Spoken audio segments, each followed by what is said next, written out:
There's a photograph that sits in a county archive in rural Kentucky. Most people walk right past it, but if you stop, if you really look, you'll see something that doesn't make sense. A family, 12 children. All of them staring at the camera with the same hollow eyes, the same twisted features, the same secret written across their faces. The date on the back says 1924. The family name has been scratched out. Someone didn't want this remembered, but I found the records, I found what they did, and I found what happened to those children. This isn't just history. This is a warning that was buried for a reason. Hello everyone. Before we start, make sure to like and subscribe to the channel and leave a comment with where you're from and what time you're watching. That way, YouTube will keep showing you stories just like this one. The Goler family didn't come from nowhere. They came from Scotland in 1891, settling in the Tobacco Hills of eastern Kentucky where the land was cheap and questions were scarce. William Goler was the patriarch, a man who believed bloodlines mattered more than anything else in this world. He'd seen what happened when families mixed with outsiders. Weakness, degeneracy, the pollution of what he called God's original design. So William made a decision that would echo through 4 generations. His family would stay pure. They would marry within, cousin to cousin, brother to sister when necessary. He believed this would concentrate their strength, their intelligence, their righteousness. He believed God had chosen his bloodline for something special. The family built their compound 15 miles from the nearest town. A collection of cabins surrounded by dense forest and connected by dirt paths only they knew. They had their own cemetery, their own rules, their own justice. The outside world was a corruption they wanted no part of, and for 30 years the outside world left them alone. By 1924, the Goler compound housed 47 people across 3 generations. Most of them had never been more than 10 miles from where they were born. Most of them had never seen a doctor, and most of them carried secrets in their blood that were starting to show on their faces. The children were the first sign that something had gone terribly wrong. They weren't like other children. The eldest daughter, Margaret, was 23 but had the mind of a 7-year-old. 2 of the boys were born deaf and never learned to speak. Another child had seizures so violent that his siblings had to hold him down with blankets during the worst of them. There were twisted spines and clubbed feet and eyes that didn't track properly. There were children who laughed at nothing and children who never laughed at all. But William Goler didn't see problems. He saw tests of faith. He saw the devil trying to corrupt what God had made pure. So he doubled down. He ordered more intermarriage, more isolation, more purity. The family believed him because he was the patriarch, because he was the keeper of the bloodline, because questioning William Goler meant questioning God himself. Section 2, the first outsider to see inside the Goler compound, was a traveling preacher named Reverend Thomas Wickham. It was August of 1924, and Wickham had been making his rounds through the remote hollows of Appalachia, bringing the gospel to families who rarely saw a man of God. Someone in town mentioned the Golers, said they were godly people, said they kept to themselves but might appreciate a sermon. Wickham rode his horse up the mountain path on a Thursday morning. What he found would haunt him for the rest of his life. The children came out first. Wickham counted 9 of them, ages ranging from what looked like 4 to maybe 16. But something was wrong with the way they moved. Some shuffled with twisted gaits. Others stared at him with expressions that seemed both ancient and infantile.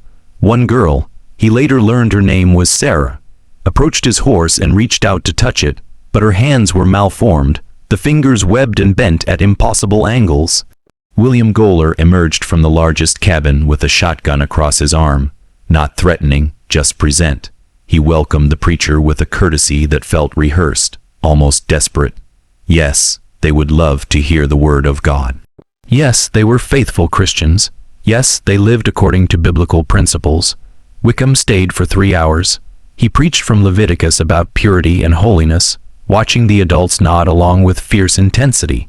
But his eyes kept drifting to the children, to the way some of them drooled without wiping their mouths, to the boy in the corner who rocked back and forth, making a low humming sound that never stopped, to the teenage girl who was clearly pregnant and couldn't have been more than 14. After the sermon, William invited him to share a meal. Wickham ate stew with them, sitting at a long table surrounded by 3 generations of Golers.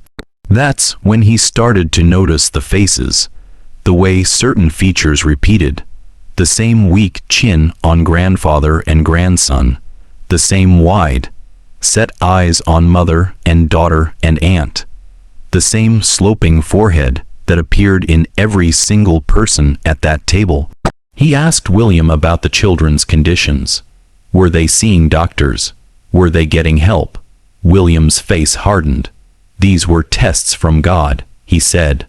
Modern medicine was the devil's science. Their family had been chosen for a special purpose, and these afflictions were simply the refining fire. The weak would fall away. The strong would remain pure. Wickham left the compound before sunset. He rode down the mountain in silence, his mind trying to process what he'd witnessed. That night, he wrote in his journal, "I have seen something unholy disguised as righteousness. A family has made themselves into an altar, and they are sacrificing their children upon it." He reported what he'd seen to the county sheriff. The sheriff listened, nodded, and did absolutely nothing. The silence around the Goler family wasn't an accident. It was a choice made by everyone who had the power to intervene. The sheriff knew, the county clerk knew, the few neighbors within a 10-mile radius knew, and they all decided that some things were better left alone. This was 1924 in rural Kentucky. The authorities operated on a simple principle. If a family kept to themselves and didn't cause trouble in town, what they did on their own land was their own business. The Golers paid their property taxes. They didn't steal. They didn't drink in public or cause disturbances. By the standards of the time, they were model citizens. The fact that they were destroying themselves from the inside was considered a private family matter. But there was something else at play, something darker. The Goler family had become a kind of local legend, whispered about in the same way people whispered about haunted houses or cursed ground. Children in town were warned not to go near the Goler mountain. Stories circulated about strange sounds coming from the compound at night, about lights moving through the woods, about a woman who'd gone up there looking for work and came back different, refusing to speak about what she'd seen. The truth is, the town was afraid of the Golers, not because they were violent, but because they represented something everyone wanted to pretend didn't exist. They were a mirror reflecting the consequences of isolation, of fundamentalism taken to its logical extreme, of what happens when belief becomes more important than reality. And so the town made a collective decision to look away. Meanwhile, up on the mountain, the family was fracturing. By late 1924, cracks were beginning to show in William Goler's control. His eldest son, Jacob, had started questioning the patriarch's decisions. Jacob had eyes. He could see what was happening to his own children. His daughter Ruth couldn't walk properly. His son Daniel had been born with a cleft palate so severe he could barely eat. His wife, his first cousin, had lost 3 babies before they reached their first birthday. Jacob tried to leave once, packed a bag in the middle of the night, and made it as far as the main road before his brothers found him. They dragged him back to the compound, and William held a family tribunal. Jacob was forced to confess his weakness in front of everyone. He was made to pray for forgiveness. He was reminded that abandoning the family meant abandoning God's plan. Jacob stayed, but something in him had broken. The women fared even worse. They had no voice in family decisions. They were vessels, meant to bear children and maintain the purity of the bloodline. Several of the younger women had been married off to their uncles or cousins before they turned 16.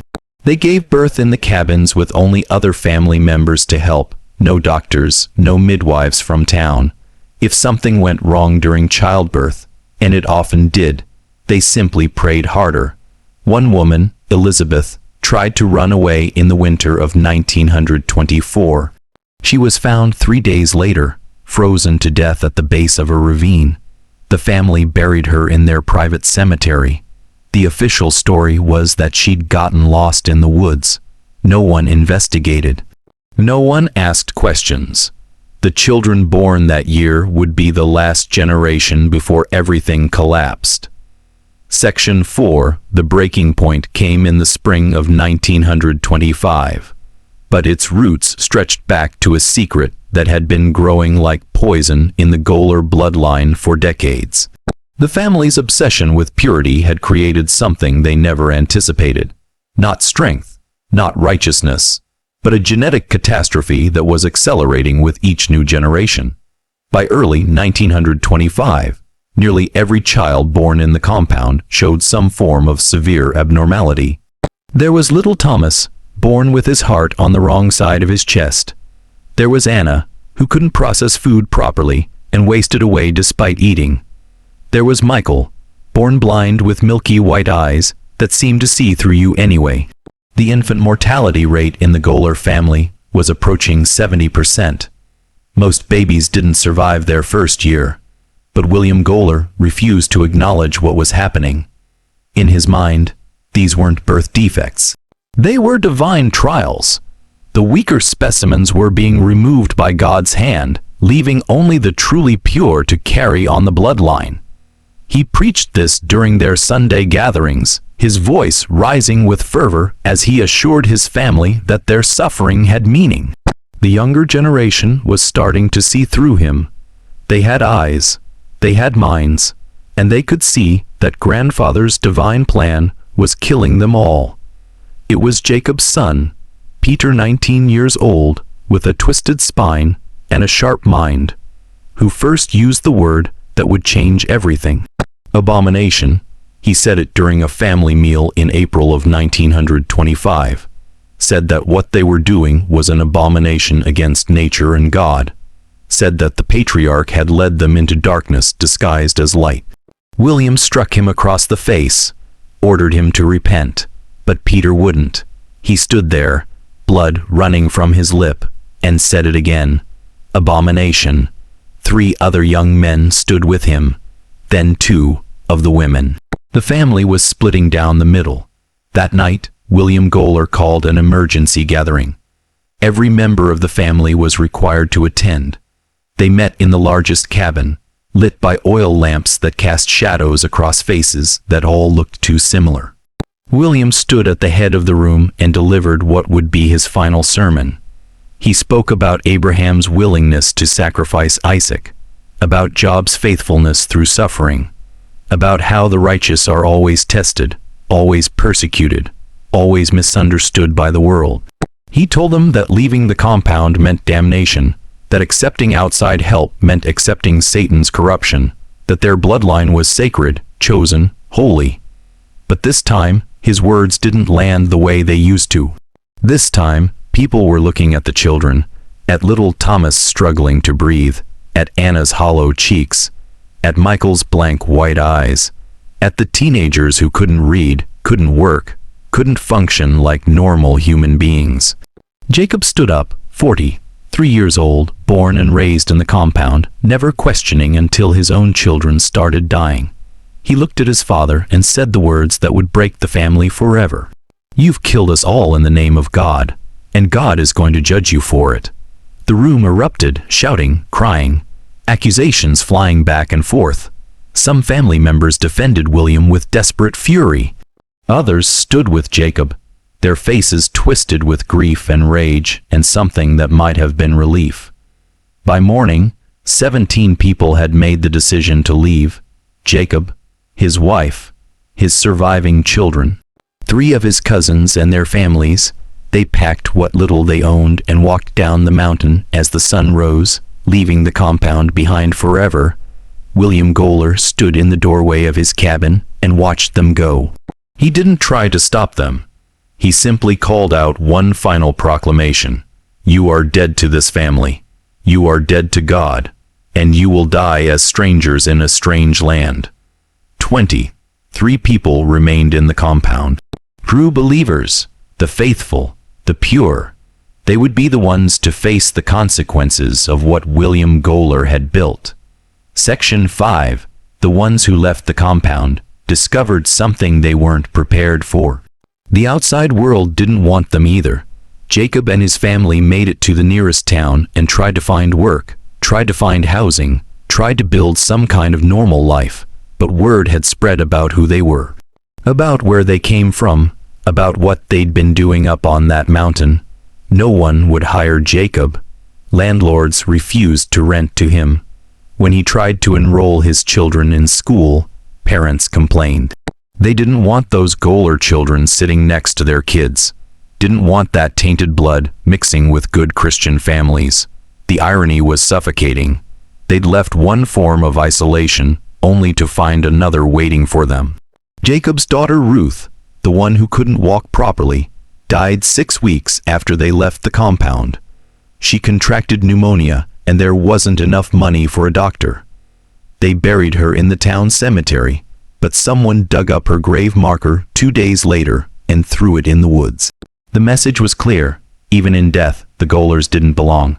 Jacob wrote letters to the state health department, to social services, to anyone who might listen. He detailed everything: the intermarriage, the birth defects, the children still trapped up on the mountain with William. He begged someone, anyone, to intervene before more children died. The letters were filed away and forgotten. This was 1925. The state had neither the resources nor the interest in interfering with remote family compounds. As long as no one was being murdered, as long as no one was causing public problems, the authorities considered it an internal family matter. Back on the mountain, the remaining Golers were doubling down on William's vision. With the dissenters gone, the patriarch's word became absolute law once again. He arranged new marriages between the remaining family members. Uncle to niece, first cousins. He was convinced that if they just maintained the purity, if they just had enough faith, God would eventually bless them with strong, healthy children. But biology doesn't care about faith. The babies born in 1926 were worse than anything that had come before. One child was born without the ability to swallow. Another had organs that formed outside the body. A set of twins were so deformed that the midwife, William's own sister, couldn't tell where one ended and the other began. They died within hours. The women were breaking. 3 of them had lost their minds entirely, sitting in corners and rocking, humming lullabies to babies that had never survived. One young mother tried to drown herself in the creek. Her husband found her in time, but she never spoke another word for the rest of her life. William Goler was 71 years old now, and his mind was starting to fracture under the weight of what he'd created. He preached longer sermons that made less sense. He claimed to receive visions from God telling him to persevere. He started accusing family members of hidden sins, of secret disloyalty, of spiritual corruption that was causing God to punish them. Compound was dying. Everyone could feel it. If you're still watching, you're already braver than most. Tell us in the comments, what would you have done if this was your bloodline? In the winter of 1927, a heavy snow trapped the family for 3 weeks. Food ran low, firewood ran out. 2 of the children froze to death in their sleep. When the thaw finally came and William's nephew made it down the mountain to buy supplies, the shopkeeper noticed something in the young man's eyes. A hollowness, a surrender. The nephew broke down in the general store. He told everything about the deaths, about the suffering, about William's madness, about children being born who should never have been conceived. The shopkeeper contacted the county sheriff. This time, something was different. Maybe it was the nephew's testimony. Maybe it was the fact that 3 children had frozen to death. Maybe enough time had passed that the authorities could no longer pretend they didn't know. Or maybe the town just wanted the whole ugly business finished. Whatever the reason, on March 15, 1927, the sheriff and 2 deputies rode up the mountain to the Goler compound. They brought a doctor with them. And they brought court orders. What they found when they arrived would be documented in reports that were sealed for 50 years. The official report filed by Sheriff Ernest Hammond on March 16, 1927, contains descriptions that were considered too disturbing for public record.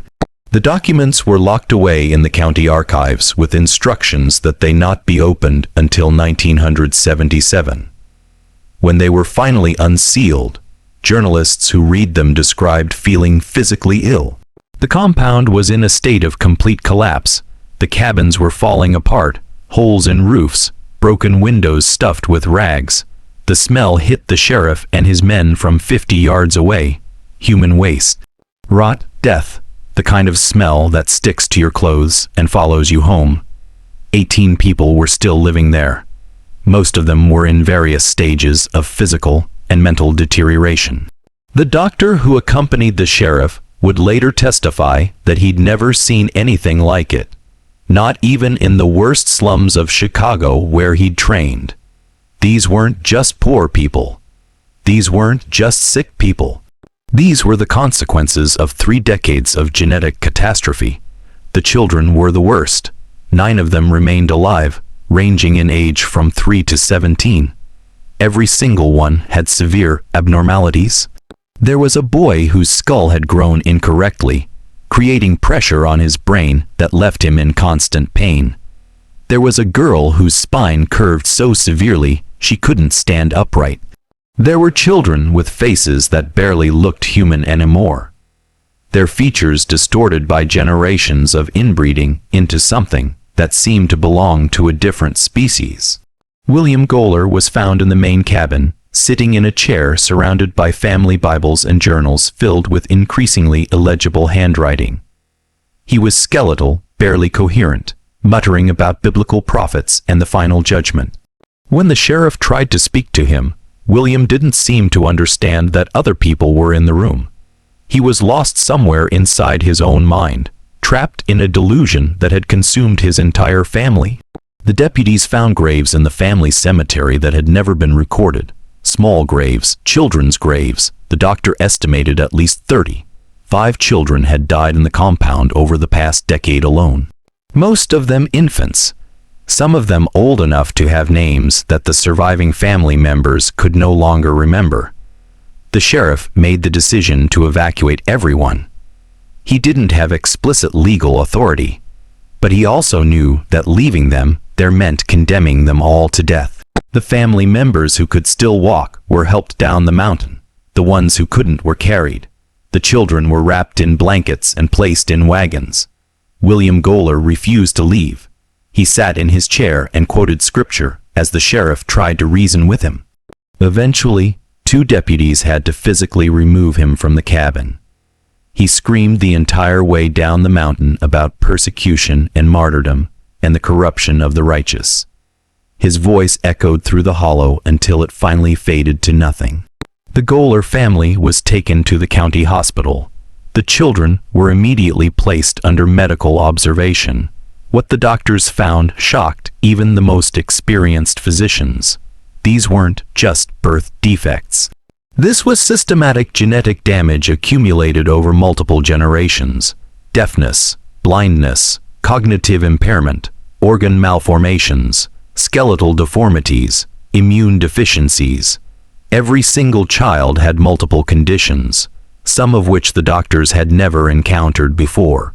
The news spread quickly. Reporters came from Louisville, from Cincinnati, from as far away as New York. The Goler family became a national story. Newspapers ran headlines about the Kentucky degenerates and the mountain horror. Photographs were published, grainy, disturbing images of children with faces that looked like warnings from nature itself. The public reaction was swift and brutal. Some called for all the Golers to be sterilized. Others demanded criminal charges against William and the other adults who had participated in the intermarriage. Religious leaders debated whether this was proof of divine punishment or simply human evil disguised as faith. But underneath all the outrage and sensationalism was a darker truth that no one wanted to acknowledge. The Goler family hadn't acted alone. They had existed for 30 years with the full knowledge of local authorities. The sheriff had known, the county clerk had known, the neighboring families had known, and everyone had chosen to do nothing until the situation became too horrific to ignore. The town's silence had been complicity. And now they were searching for someone to blame besides themselves. Section 7, the aftermath of the Goler case, was as disturbing as the discovery itself. The family members who survived were scattered across institutions and foster homes, their fates sealed by a system that had no idea what to do with them. The children were separated, placed in facilities for the mentally disabled, for the physically handicapped, for the incurable. Most of them would never leave those institutions. Most of them would die before reaching 30. William Goler was committed to the state psychiatric hospital in July of 1927. He never regained coherence. He spent his final years in a padded room, writing on the walls with his own feces, creating religious passages that made sense only to him. He died in 1931, alone, still convinced he had been chosen by God for a special purpose. His death certificate lists the cause as general paresis of the insane, a catch-all diagnosis for terminal mental deterioration. Jacob Goler, the son who had tried to escape, tried to save his family, lived until 1954. He worked as a janitor in 3 different towns, moving whenever people discovered his last name. He never remarried after his wife died in 1939. He never spoke about the compound to anyone except one journalist who interviewed him in 1948. In that interview, Jacob said something that appears in the archive transcript. "My father believed he was doing God's work. That's what made it evil, not that he was cruel, but that he was certain." Jacob died of a heart attack at age 62. His obituary didn't mention his family name. He was buried under his wife's maiden name in a cemetery 200 miles from the Goler compound. The compound itself was burned to the ground by locals in the summer of 1928. There was no official order, no legal proceeding. A group of men simply rode up the mountain one night with torches and kerosene and erased the physical evidence of what had happened there. The cabins burned for 3 days. No one tried to stop it. The sheriff later claimed he had no idea who was responsible, though everyone knew he'd been among the men with torches. The family cemetery still exists. It's overgrown now, hidden in the woods, accessible only if you know exactly where to look. 37 marked graves, and dozens more that are simply depressions in the earth. The names on the surviving markers are weathered but still legible. Goler, Goler, Goler. The same name repeated like an accusation. In 1977, when the sealed documents were finally opened, a researcher named Dr. Patricia Henderson spent 2 years studying the Goler case.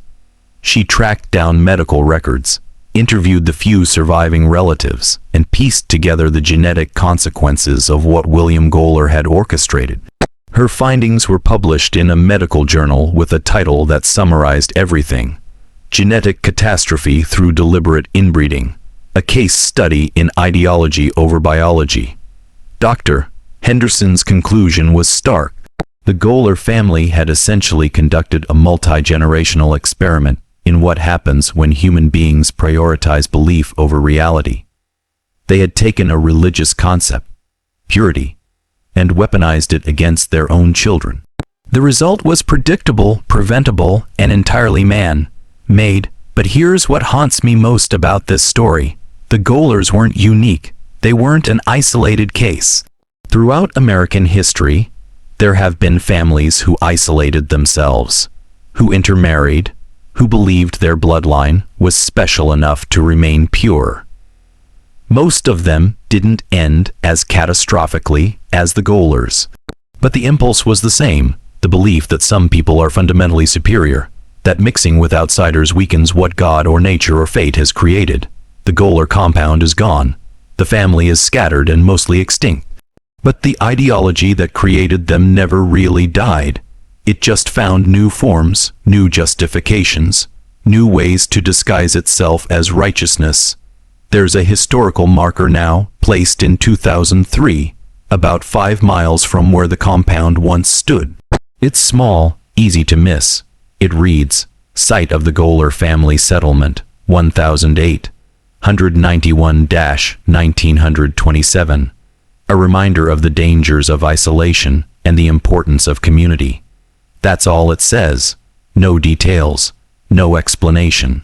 Just a vague warning that means nothing to people who don't know the full story. But you know now. You've seen what happens when people convince themselves that purity matters more than humanity. When they believe their blood is more important than their children's lives. When they choose certainty over compassion. The Goler family destroyed themselves in the name of something they called holy.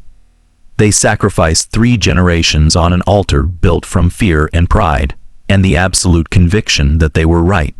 And the most terrifying part, they believed it until the very end, even as their children died, even as their bloodline collapsed, even as everything they'd built turned to ash. They never stopped believing they were chosen.